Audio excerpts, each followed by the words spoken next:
patuloy po ang pag-iikot ng bagong bayani ng Mundo Serbisyo Caravan ng Department of Migrant Workers para ilapit ang serbisyo ng pamahalaan sa mga overseas Filipino workers. Nagbabalik si Bian Manalo. Naging matagumpay ang ikinasang bagong bayani ng mundo, Serbisyo Caravan, fourth leg ng Department of Migrant Workers at Overseas Workers Welfare Administration sa Doha, Qatar. Daan-daang OFW ang nakiisa sa programa. Ilan sa mga serbisyong hatid sa Caravan ay libreng legal aid, contract verification at financial literacy mula sa iba't ibang ahensya ng gobyerno na bahagi ng whole of government approach. Nagkaroon din ng free medical services mula sa Philippine Professional Organization in Qatar o POQ.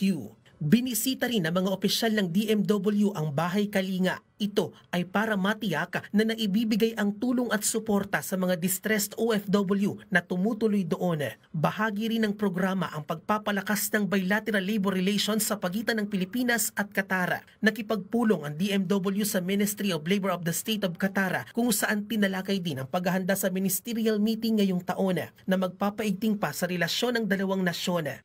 That po ay consistent sa ating pangako ng ating Pangulo na to bring the government closer to our people, a promise that ensures that every Filipino has the right to receive proper and meaningful services from the government, from legal assistance, social protection, to opportunities and business income. For all OFWs here in Saudi Arabia, we sincerely thank you for your sacrifices, hard work, and love for your family and country.